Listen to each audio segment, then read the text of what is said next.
الحمد لله رب العالمين والصلاة والسلام على أشرف المرسلين سيدنا محمد وعلى آله وصحبه أجمعين ومن تبعهم بإحسان إلى يوم الدين رب اشرح لي صدري ويسر لي أمري واحلل عقدة من لساني يفقه قولي أما بعد فالسلام عليكم ورحمة الله وبركاته بارك الله فيكم pour votre présence et بارك الله في les frères de la mosquée, les frères de l'organisation qui m'ont invité, qu'Allah les récompense pour la confiance qu'ils m'accordent.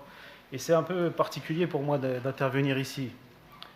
Parce qu'en fait, ils ne le savent même pas, je crois, mais quand je me suis converti à l'islam il y a 20 ans, c'est une des premières mosquées où je suis venu en fait. Et si mes souvenirs sont bons, c'est la première khutbah de Jumu'ah que j'ai écoutée, c'était ici. Donc venir maintenant, 20 ans plus tard, ça fait quelque chose, mashallah. On a intitulé cette intervention « Le premier pas vers le renouveau ». Pourquoi le renouveau? Parce qu'on fait tous le même constat, que la communauté musulmane, pas que en France, partout dans le monde, ça va pas fort, ça va pas bien, on vit une période difficile, alhamdulillah ala kulli hal. Et on se demande comment ça se fait. On a Allah, on a le Coran, on a la sunna du prophète sallallahu alayhi wa sallam, et pourtant on est dans une situation qui n'est pas bonne. Donc comment faire? On se pose tous la question. Qu'est-ce que je peux faire? Par quoi commencer quand on voit l'étendue des problèmes et des soucis et des problèmes à régler? Eh bien Allah il nous répond à cette question. Par quoi commencer? Il nous dit A'udhu billahi minash shaytanir rajim Inna Allah la yughayyiru ma biqawmin hatta yughayyiru ma bi anfusihim. Dans Surat Ar-Ra'd, Allah nous dit Allah ne change pas l'état d'un peuple tant que les membres de ce peuple n'ont pas changé ce qu'il y a en eux-mêmes. Et ça c'est un concept coranique qui devrait être au centre de notre mode de pensée et de notre analyse. Étant donné la situation, ça devrait être notre slogan, écrit en lettres d'or. Allah ne change pas l'état d'un peuple tant qu'ils n'ont pas changé ce qui est en eux-mêmes. Qu'est-ce qui nous apprend ce morceau de verset? Déjà, il nous apprend que, tout comme il y a des règles physiques qui régissent la matière dans cet univers, il y a des règles sociologiques qui régissent les peuples. Et ça, c'est déjà un motif d'espoir. C'est-à-dire que les choses peuvent changer. C'est possible que les choses changent. Même si la situation, elle semble critique, désespérée. Parfois, quand on est dedans, on a l'impression que les choses sont comme ça concerne trop de gens, qu'est-ce qu'on va faire pour changer ça? Non, Allah nous dit que c'est possible, ça peut changer. Et ça a déjà changé dans l'histoire. Mais, si on active les bons leviers, la condition d'un peuple, elle peut changer. Mais Allah nous dit aussi que pour ça, il faut utiliser les bons asbab, le bon chemin. Car exactement comme c'est lui, Jalla Jalaluhu, qui a établi les règles physiques de la matière, c'est lui aussi qui a établi ces règles sociologiques. Et ces règles physiques qui régissent la matière, on est obligé de s'y soumettre. On ne peut pas ne pas s'y soumettre, qu'on soit croyant, non croyant, n'importe qui. Allah a décidé, par exemple, que pour faire pousser une graine, il fallait l'arroser. C'est comme ça. Celui qui veut faire pousser une graine et qu'il la brûle, il pourra s'entêter, ça ne marchera pas. Eh bien, de la même façon, si on veut emprunter le chemin vers le renouveau, si on emprunte un autre chemin que celui qu'Allah a voulu, pour aller vers le renouveau, on ne va pas y arriver. On n'y arrivera pas. On va bouger, on va gesticuler, on va faire des choses, on va s'agiter, mais au bout du compte, on n'y arrivera pas. On sera comme celui qui essaye de faire pousser sa graine en la brûlant. On n'y arrivera pas. Et ici, Allah nous donne une règle aussi fondamentale, c'est que si on espère le changement, en attendant qu'un leader vienne, quelqu'un qui va venir améliorer notre condition, et qu'on attend passivement comme ça, alors sachez qu'il ne se passera rien. Je peux vous spoiler la fin de l'histoire, personne ne va venir et rien ne changera. Parce que ce n'est pas comme ça que les choses se passent. Le changement, il ne vient pas d'en haut, il vient d'en bas.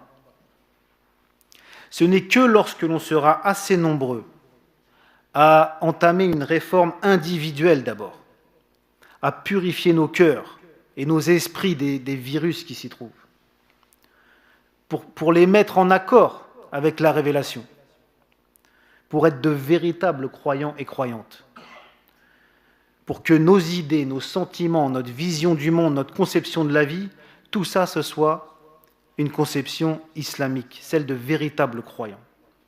Et qu'on appelle les gens à faire ça, nos proches. Quand on sera assez nombreux à entreprendre ça, là, les choses, elles changeront. Inch'Allah. Les choses, elles changeront. Et c'est Allah qui nous l'a promis. Il se l'est rendu obligatoire à lui-même. Évidemment, rien n'est obligatoire à Allah subhanahu wa ta'ala. Mais il nous dit وَكَانَ حَقًّا عَلَيْنَا نَصْرُ الْمُؤْمِنِينَ. C'était un devoir sur nous. Il se l'est lui-même attribué comme devoir. C'était un devoir sur nous de secourir les croyants. Encore faut-il mériter l'appellation de mu'minin. Vouloir que la situation elle change, c'est d'abord vouloir changer ce qu'il y a en nous-mêmes, notre situation particulière. Commencer par soi. C'est ça le premier pas vers le renouveau. Et on a des exemples dans l'histoire. Ce n'est pas que de la théorie, ça. Le premier des exemples, Rasulullah sallallahu alayhi wa sallam. Durant l'époque mécoise, pendant 13 ans à la Mecque, qu'est-ce qui s'est passé? Allah et son prophète ont formé des cœurs. Ils ont façonné des cœurs, ils les ont modelés au moule du Coran.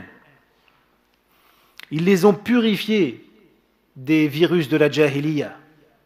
Et ils les ont remplis des enseignements de l'islam, des fondements. À ce moment-là, pendant 13 ans, il y a eu très peu de révélations de règles techniques, juridiques. Non, c'était les fondements, la base. L'unicité d'Allah, le tawhid, la foi dans l'au-delà, la foi dans les prophètes, etc. Et les valeurs morales. Ça pendant 13 ans. Pendant 13 ans. Jusqu'à ce qu'un groupe de compagnons soit formé. Ça y est, des êtres, des hommes et des femmes formés aux enseignements du Coran. Là, une fois que c'était fait, alors l'islam a pu prendre une dimension sociétale en allant à Médine. Durant 13 années, en 13 ans, il a fait passer les compagnons de la Jahiliya à l'islam. Eux qui vivaient dans une société tribale, qui était très simple, voire même un peu rustre, ils avaient des qualités, mais ils étaient remplis de mauvaises habitudes aussi. Des gens comme ça, les Arabes, ce n'était pas une civilisation comme les Byzantins, les Perses, les Chinois. Non, c'était des gens du désert, des gens très simples. Il a fait passer ces gens-là, de cet état-là, au sommet de l'humanité. Il n'y a pas une génération qui pourra les égaler. Jamais. Ils ont fondé la meilleure des civilisations. Tout ça parce qu'il les a formés. Et durant la période mécoise, si on réfléchit bien, les notables de Quraysh, ils ont proposé au prophète sallallahu alayhi wa sallam de lui donner le pouvoir. Lorsque Utba ibn Rabi'a est venu voir le prophète sallallahu alayhi wa sallam pour négocier, qu'est-ce qu'il lui a dit? Si tu fais ça pour le pouvoir, on te donne le pouvoir, tu deviens notre chef.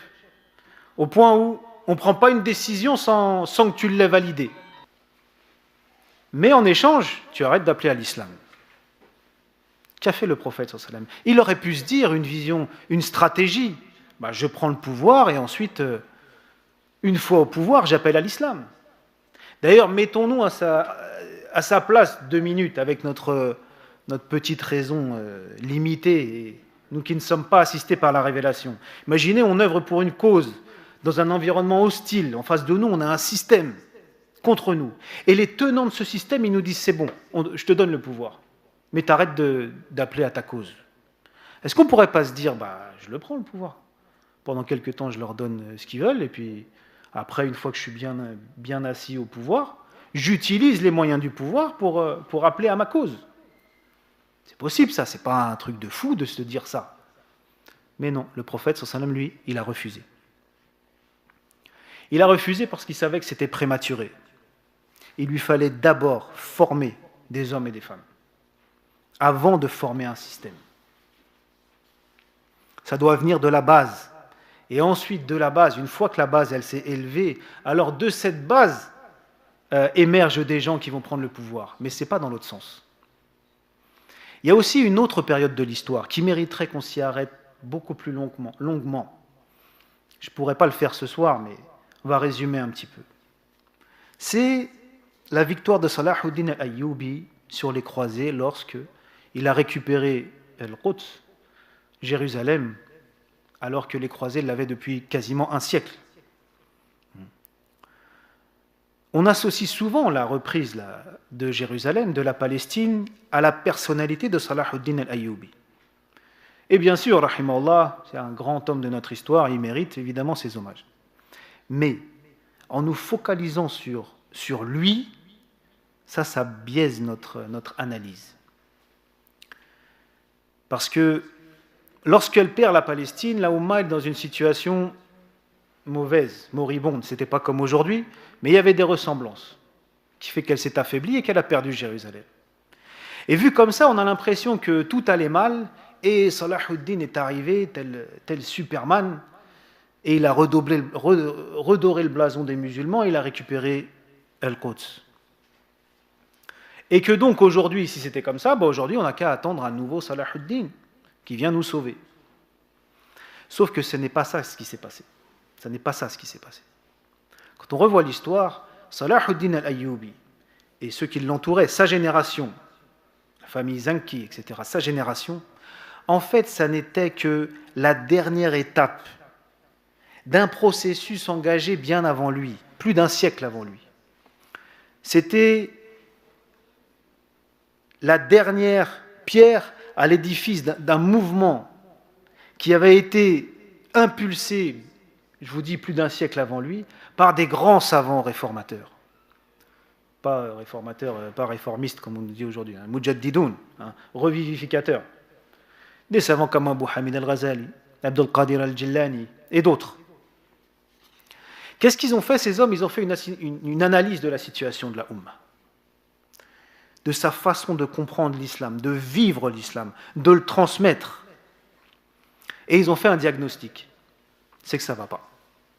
Ça ne va pas. Malgré les apparences, il y a quelque chose qui ne tourne pas rond. Et pourtant, nous sommes au 5e siècle de l'Hégire. Oui, la Ummah est en crise, mais le monde musulman est quand même une puissance. Ce n'est pas comme aujourd'hui. L'islam est en apparence partout, dans toutes les strates de la société. C'est l'islam qui domine. Les universités islamiques sont pleines, il y a des étudiants par milliers, et le gouverneur est musulman. Et pourtant, quelqu'un comme Abu Hamid al-Ghazali, lui qui était un grand savant reconnu, un professeur, éminent professeur à l'université de Bagdad, il sent que tout ça, c'est que de l'apparence, c'est que du superficiel. L'islam n'est plus présent. Il est présent en apparence, mais dans le fond, il n'y est plus. Il ne joue plus son rôle dans la société. Alors, qu'est-ce qu'il va faire? Regardez les hommes que c'était. Il va tout plaquer, il va partir. Il va tout plaquer, alors qu'il est, on pourrait dire, au sommet de sa carrière. Il plaque tout, il part seul pendant 10 ans. 10 ans pendant lesquels il va tout remettre en question. Il va tout reposer à plat. Tout ce qu'il a appris, sa conception, sa compréhension du dîn, etc. En revenant 10 ans plus tard, il va écrire son livre monument, Ihya Ulum ad-Din, qui a impulsé un nouvel élan dans le monde musulman. Ihya Ulum ad-Din, revivification des sciences de l'islam, des sciences de la religion. Revivification parce qu'il y avait quelque chose qui était mort. Il a identifié les problèmes, la division, la corruption, un islam réduit à des questions formelles de jurisprudence, des détails techniques. Bien sûr, c'est important la jurisprudence, c'est important le halal et le haram, mais subhanallah, réduire le dîn à ça, c'est une trahison. C'est important, mais c'est pas un détail, un peu plus qu'un détail, mais l'islam, c'est tellement plus que ça. Vous savez, le Coran, le Mus'haf, il compte 6234 versets. Il y a combien de versets qui concernent le halal et le haram? D'après l'avis de Abu Hamid al-Ghazali, qui est l'avis de la majorité des ulama, 500. 500 versets sur 6230 et quelques. Ça fait 8%. Il y a environ 300 000 ahadiths rapportés du prophète sallallahu alayhi wa sallam. D'après le Bayhaqi, pas plus de 11 000 qui concernent le halal et le haram. 11 000 sur 300 000. Alors oui, c'est important, mais il ne faudrait pas réduire le din à ça. Et là, il voit que c'est ça. Les savants se disputent pour des questions très techniques, alors que la Ummah va mal. Aussi, ils sont dénués de spiritualité. Ou alors, ceux qui ont une spiritualité, c'est une spiritualité dénaturée, qui n'est pas celle de l'islam. Ils sont à l'écart de la société. C'est des confréries avec un cheikh et des disciples, et qui n'influencent pas du tout sur la société, pas du tout engagés. Alors que la spiritualité musulmane, ce n'est pas ça. Il n'y a pas de moine en islam, il n'y a pas d'ermitage. La spiritualité musulmane, ça n'est pas aller en haut d'une montagne et faire que du zikr et lire le Coran et c'est tout. Oui, il faut avoir des moments où on s'isole avec Allah subhanahu wa ta'ala, c'est sûr. Mais la spiritualité musulmane, elle se vit avec les gens. Elle se vit dans le monde réel, en faisant le bien autour de soi aussi. C'est pour ça qu'Allah souvent associe as-salat ou az-zakah dans le Coran. Ça symbolise ça, la spiritualité musulmane. As-salah, c'est plutôt notre lien vertical avec Allah subhanahu wa ta'ala. Et la zakah, c'est plutôt, même s'il y a un peu des deux dimensions, mais c'est plutôt une adoration qui a un effet social, évidemment, d'aider les autres, avec les autres. C'est ça la spiritualité musulmane.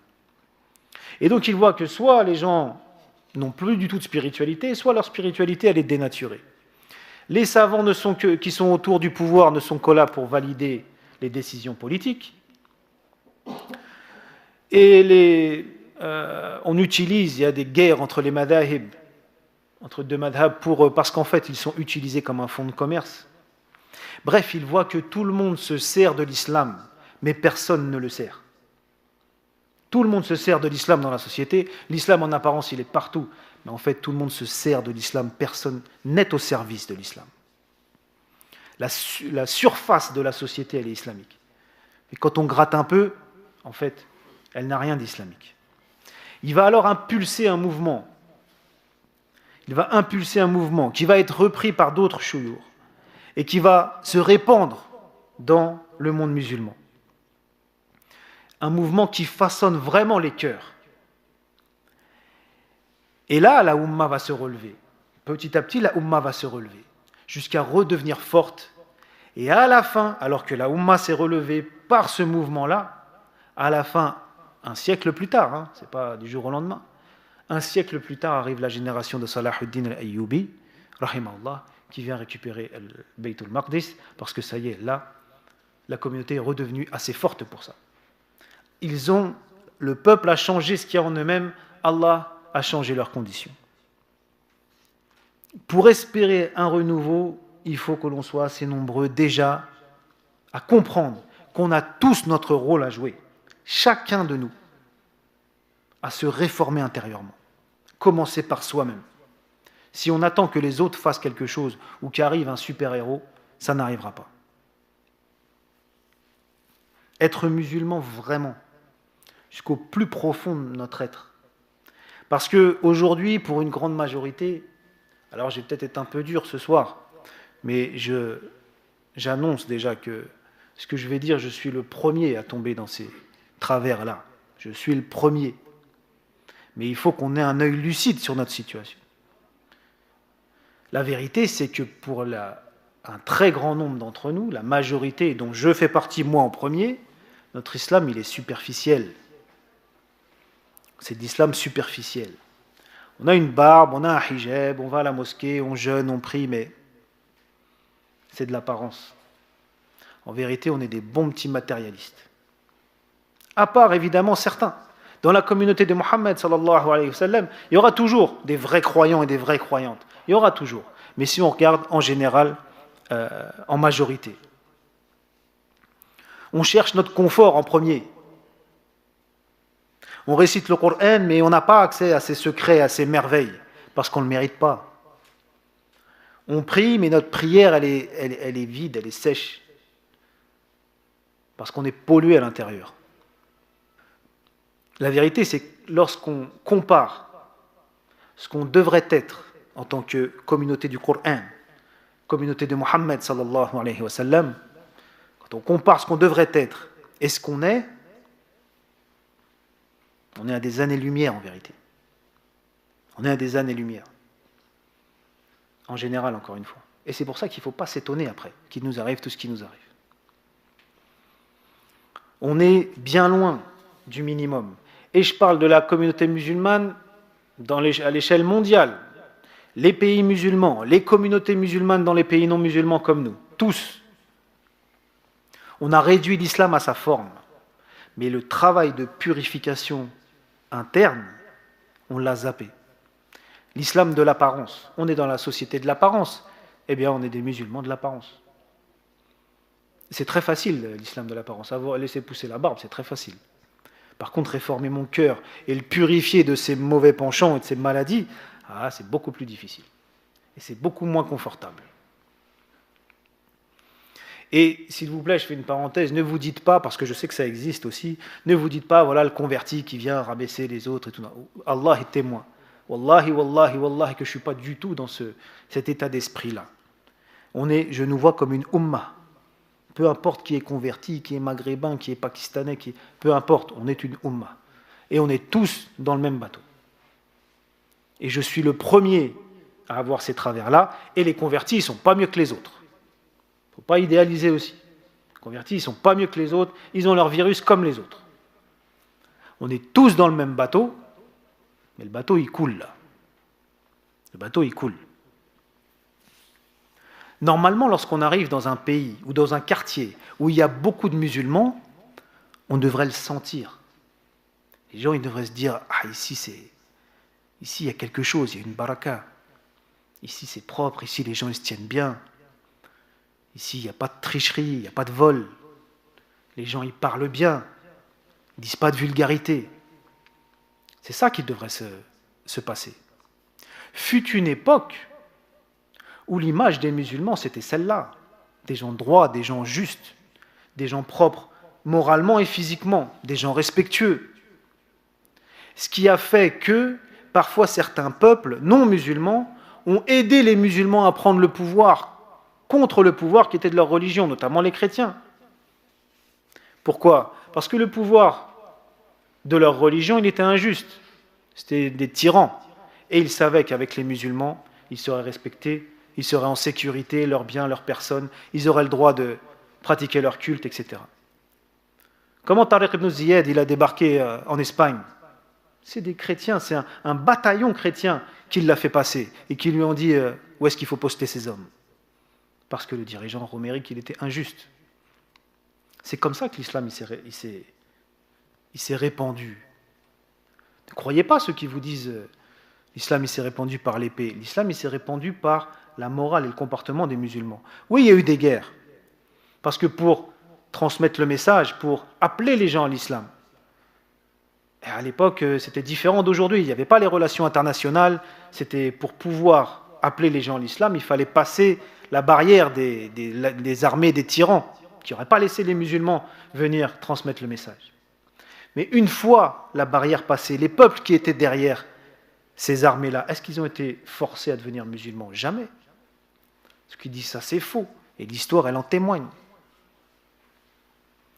Mais les gens ont constaté la façon de vivre des musulmans, et petit à petit, ils ont appris ce que c'était l'islam et sa grandeur.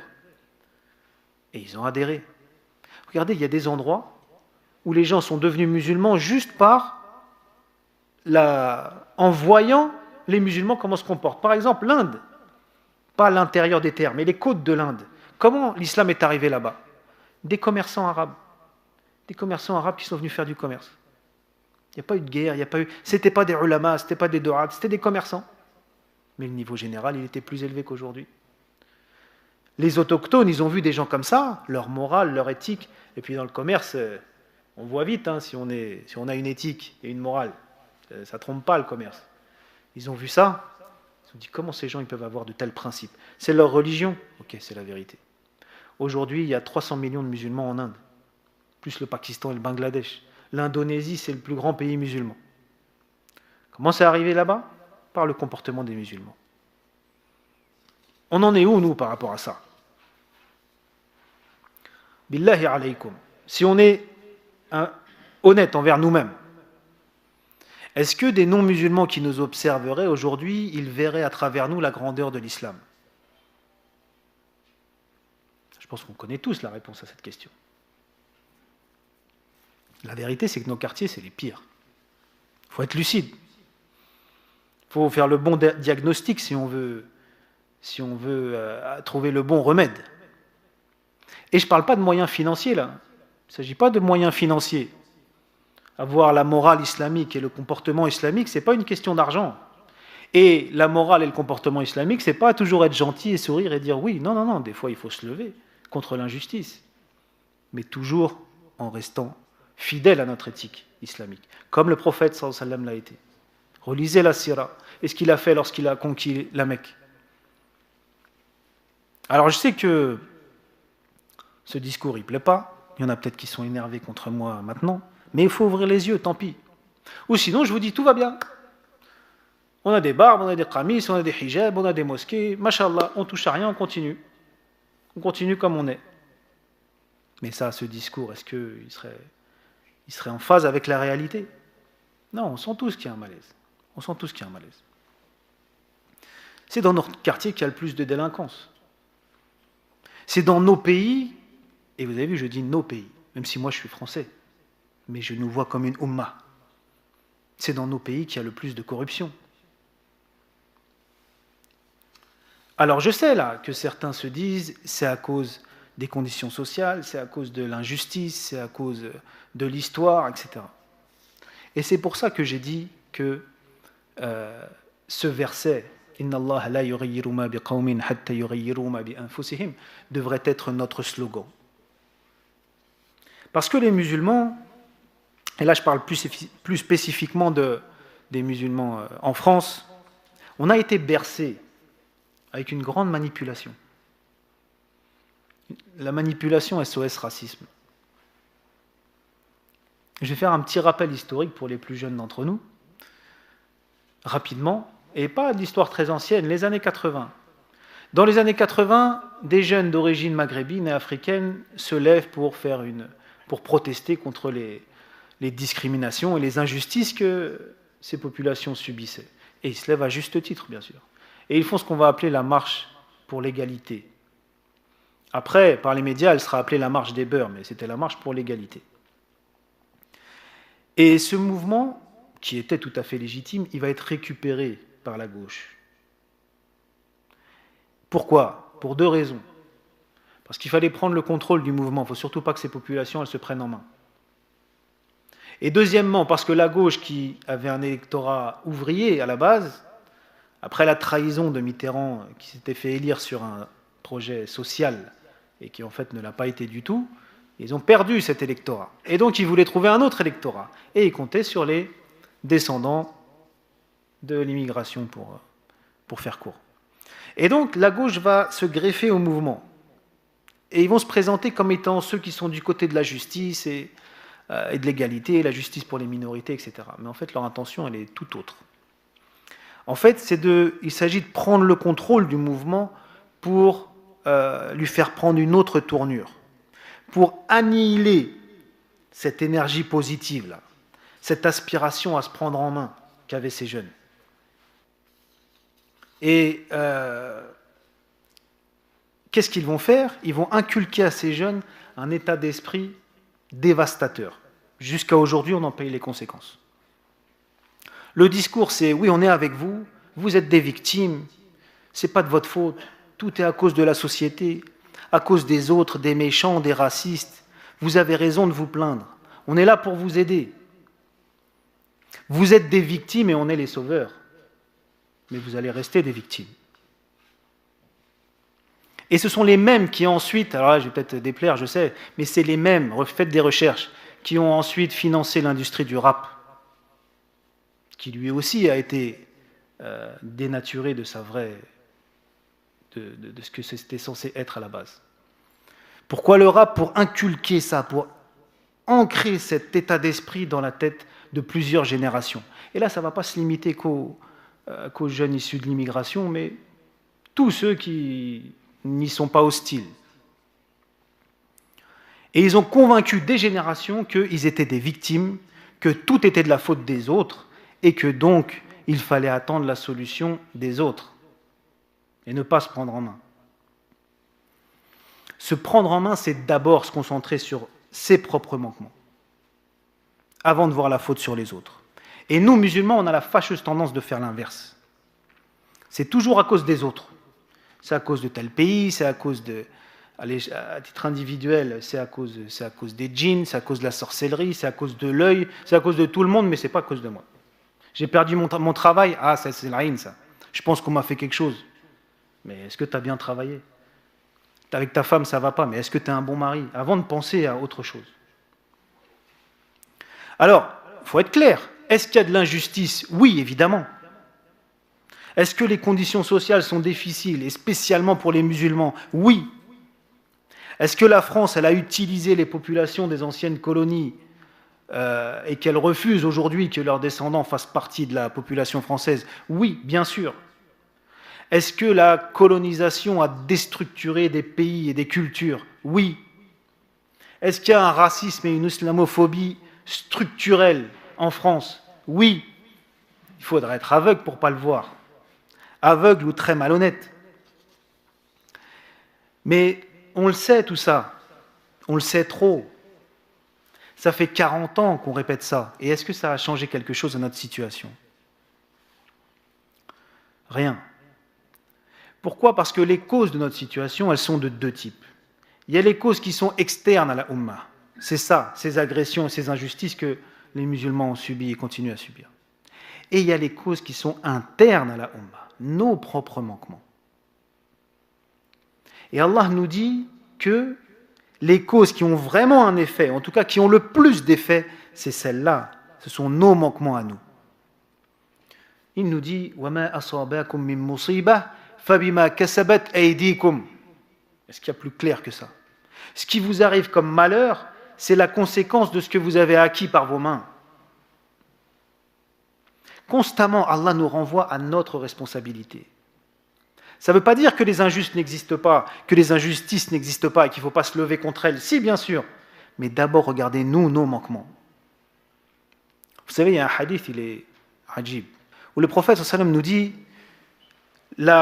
l'obscénité, c'est-à-dire la fornication et tout ce qui va avec, n'apparaît pas chez un peuple, et quand elle est faite au grand jour, sans que se propage la peste et des maladies qu'il n'avait jamais vues avant.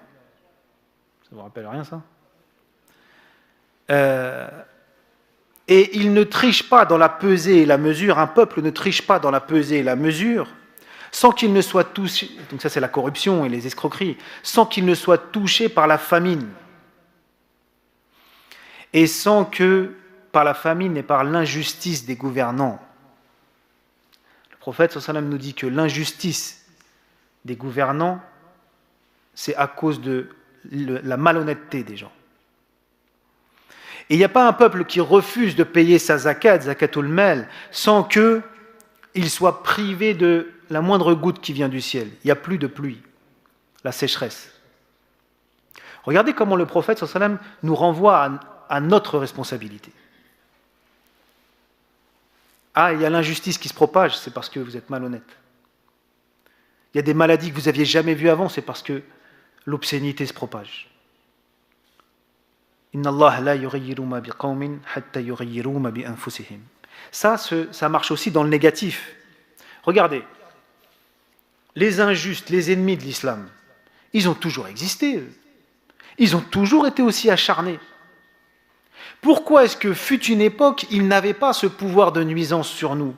Ils étaient là aussi, les mêmes injustes. Mais ils n'arrivaient pas à nous atteindre comme ils nous atteignent aujourd'hui. Pourquoi? Parce que fut un temps où la communauté, elle était forte. parce que ses membres étaient plus conformes à ce à quoi l'islam appelle. Sans idéaliser, hein. L'histoire musulmane, c'est une histoire humaine. Il y a le prophète qui était parfait, il y a les 3 premières générations qui étaient les meilleures. Après, ça a été une histoire humaine, mais le niveau général quand même était beaucoup plus élevé qu'il l'est aujourd'hui. Et donc ces mêmes injustes, ils n'avaient pas ce pouvoir sur nous. Vous savez, Malik Ben Nabi, un penseur algérien dont je vous recommande chaudement les livres, il parle de, lui l'Algérien, il dit « Nous avons été colonisés parce que nous étions colonisables ». Quand il dit ça, ça ne veut pas dire qu'il nie les horreurs de la colonisation française, non. Mais c'est qu'il se focalise, lui, sur les causes, les manquements du peuple. Il fait ce que le Coran nous appelle à faire. S'ils ont pu nous faire ce qu'ils nous ont fait, c'est parce qu'on leur a donné l'occasion. Parce qu'on était dans un état de faiblesse qui leur a permis de faire ça. Et c'est ce à quoi l'islam nous appelle. D'accord, il y a les autres, mais pensons à nous-mêmes. Le musulman, ce n'est pas quelqu'un qui fuit ses responsabilités. Ce n'est pas quelqu'un qui cherche toujours, qui rejette toujours la faute sur les autres. Ce n'est pas l'esprit du croyant, ça. Même s'il y a des causes extérieures, mais il se concentre d'abord sur ses propres manquements. À plusieurs reprises, Allah nous décrit une scène qui se passera en enfer. Où les gens qui... Bon là, on n'a pas le temps de citer les versets, mais c'est une scène qui est relatée à plusieurs reprises sous différentes formes. Mais c'est, vous savez, l'humanité, il y a des leaders et il y a des suiveurs, c'est comme ça. Il y a des leaders et puis il y a la masse. Eh bien, ceux qui suivent rejetteront la faute sur les leaders. Ils diront, c'est vous qui nous avez amenés ici. Les gens de l'enfer, évidemment. C'est à cause de vous que... C'est vous qui nous avez amenés dans le coffre. Et là, les leaders diront, non, on ne vous a rien demandé, vous nous avez suivis, mais ils se désolidariseront d'eux. Et est-ce que Allah dira aux suiveurs, bon, bah, vous êtes excusés, vous n'avez fait que suivre? Les deux seront châtiés de la même façon. Parce qu'Allah, il nous a donné un cerveau pour réfléchir. Il nous a donné des yeux pour voir, des oreilles pour entendre. On ne peut pas toujours dire, oui, c'est de la faute des autres. C'est à cause de ça que j'ai fait ça, c'est à cause d'un tel, c'est à cause de ça, des conditions. Non, non, non, d'accord, il y a ces conditions. Mais ta responsabilité à toi, on ne peut jamais l'annuler complètement. Et c'est même rabaisser l'être humain que de l'annuler complètement. Ça veut dire quoi? On est comme des feuilles qui bougent au gré du vent. Hein, on est dans un environnement et juste on subit l'environnement, on n'a aucun pouvoir dessus. Non. L'être humain, il a sa responsabilité. Donc, d'abord se pencher sur nos manquements, nos défauts, nos faiblesses, plutôt que chercher les coupables chez les autres. Et c'est en nous réformant que les choses changeront. L'islam, c'est une révolution intérieure. C'est un chamboulement. Nous, on chamboule notre extérieur. On chamboule notre apparence. Mais à l'intérieur, on reste les mêmes. On reste des petits matérialistes avec un déguisement islamique. Et voilà pourquoi on est nombreux. On bouge, on crie, on est là, on fait des choses, mais les résultats ne sont pas là.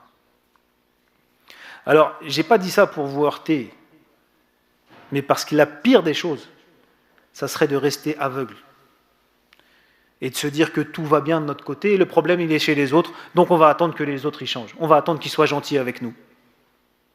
Comme je vous ai dit, ça n'arrivera pas. Quand on ne voit le problème que chez les autres, on attend la solution chez les autres. Et comme je vous ai dit, croyez-moi que ces manquements, ces défauts, je suis le premier à les avoir. Et donc nous sommes dans le mois de Ramadan, et c'est l'occasion idéale justement pour prendre des vraies décisions, pour entamer ce chemin-là, pour mettre en application, pour décider de lire, apprendre notre religion, mais pas seulement qu'est-ce que je dois faire ou qu'est-ce que je ne dois pas faire dans la prière. Non, des livres qui nous montrent la grandeur de l'islam. Subhanallah. C'est un mode de vie, un mode de pensée qui est... Mais il n'y a rien de comparable à ça. Comparer l'islam à une idéologie humaine, c'est comme comparer, je ne sais pas moi, une flaque d'eau et un océan. C'est pareil, plus que ça même. Donc justement, s'ouvrir l'esprit, apprendre en profondeur notre religion. Et donc lire, plutôt que de regarder des séries sur Netflix. plutôt que de passer je ne sais pas combien d'heures sur les réseaux sociaux. S'engager pour le bien, faire des actions, aider les gens, aider la mosquée, s'engager, c'est-à-dire ne pas passer toute notre journée, toute notre existence à faire des choses juste pour moi-même. Je travaille que pour moi, je consomme moi et je pense à ma petite vie. Non, donner aux autres. Pour entamer ce processus, pour vraiment commencer à considérer l'islam comme un mode de vie, comme un mode de pensée, en profondeur. Et une conception globale de l'existence. On va s'arrêter là, Inch'Allah, parce qu'après il va y avoir le couvre-feu. On demande à Allah qui nous pardonne, qu'il accepte nos œuvres, surtout dans ce mois béni. Et dans ces nuits, comme vous le savez, bénies, il reste quelques nuits des 10 dernières nuits du mois de Ramadan. Donc à nous de mettre un dernier coup d'accélérateur pour qu'Allah nous agrée. Wa akhiru da'wana anil hamdulillahi rabbil alamin. Barakallahu fikum.